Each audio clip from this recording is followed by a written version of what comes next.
ইয়াৰ ঘটনাটা কিছু কাহানী ভাই তোমার নাম মাধু তোমার নাম আজি মই বহুত সুখী জানা সঁচাকৈ বহুত সুখী আছি মই মাধৱ নহয় দেৱন আৰু তুমি দেৱকন্যা মিঠা মিঠা প্ৰেমৰে নদী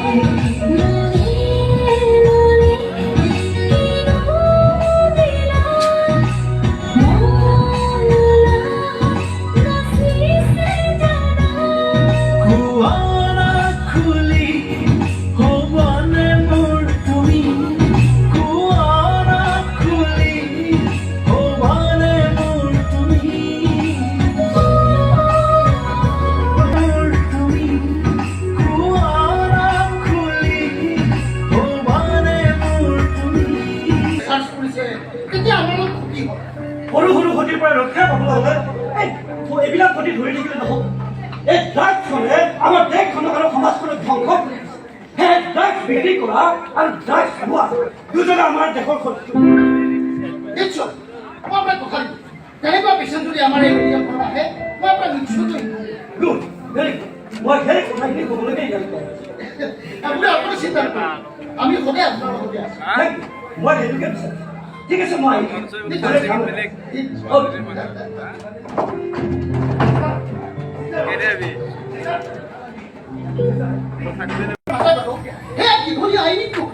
তেনেহ'লে মই কি কৰিম ছাৰ মোৰ দামী চাকৰি নাই ডাঙৰ ডাঙৰ ব্যৱসায় নাই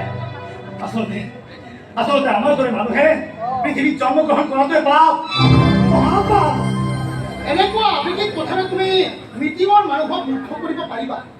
কিন্তু আমাৰ এই হস্পিটেল কৰ্তৃপক্ষ তুমি অকল মানুহ লৰচৰ কৰিব নোৱাৰা মই এই হস্পিটেলখনৰ মাত্ৰ এটা ধূলি কণা বুজিছোঁ আপুনি অসহায় মেনেজমেণ্টৰ ঔষধ কৰি আপুনি এঘণ্টাও ইয়াত তিষ্ঠি থাকিব নোৱাৰে তথাপি আপোনাক বহুত বহুত ধন্যবাদ ছাৰ আপুনি কণীজনীৰ কাৰণে বহুত কষ্ট কৰিছে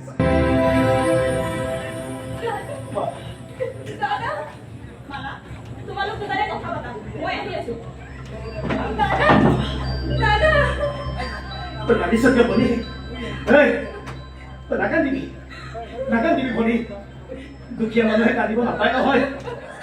দুখীয়া মানুহৰ চকু পানী দাম নাই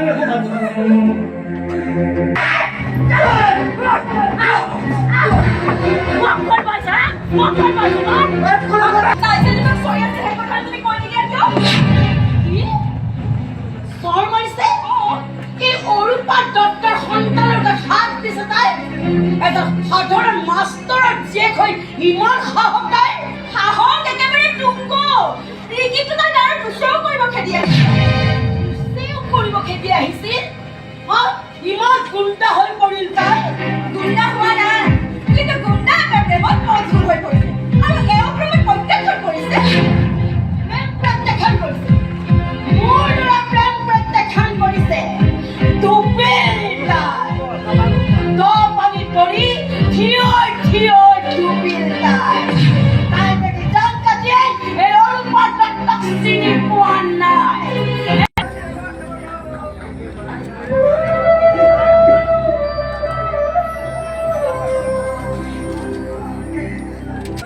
এতিয়া মই ইয়াতে অলপ জিৰা বুজিছো মালাৰ দুৰাৰোগ্য বেমাৰ তোমাক খুলি খুলি খাইছে মই ভাগৰি পৰিছো দেৱকন্যা কি কৰো কি নকৰো একো ভাবি পোৱা নাই মই বৰ অকলশৰীয়া অনুভৱ কৰিছো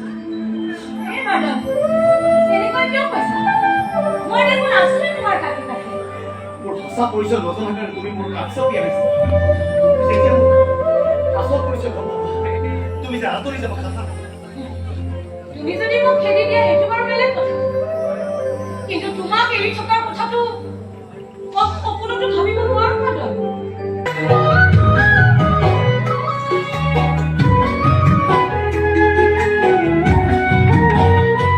এখনি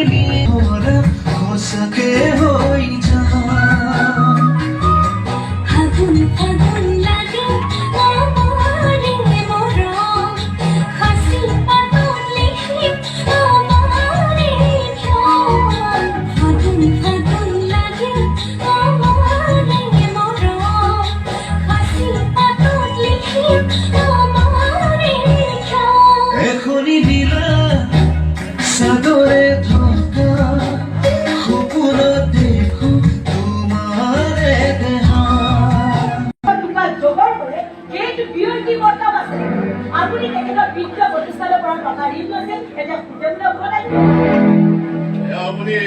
সুন্দৰ দৃষ্টিৰে কথা কৈছে মোৰ ঘৰ মানুহজনীৰ লগত আজি আকাশ পাতাল প্ৰভেদ প্ৰভেদটো থাকিবই আপোনাৰ ছোৱালীয়ে মোৰ ল'ৰাক জেলৰ ভাত খুৱাইছে গতিকে তথাপিতো মই বিয়াৰ লগত ইয়ালৈ আহিছোঁ ফাইনেন্স এজেঞ্চিয়ে আপোনাক ঋণ দিছে এয়া মই অস্বীকাৰ কৰা নাই মানুহজনীৰ বেমাৰত মই সেই টকা ধাৰলৈ লৈছিলো আৰু মৰ্গেজ হিচাপে দিছিলো LIC পলিচি আৰু সোণৰ গহনা টকা উলিয়াই লওক কেনেকৈ উলিয়াও পেঞ্চনৰ ফাইলটো যোৱা 3 বছৰ ধৰি ফচি আছে সেই টকাখিনি পালে মই আপোনাৰ ঋণটো মাৰি দিম হৈছা ছাৰ আৰু সুদটোতো মই মাহে মাহে দিয়ে আছো যি দিলে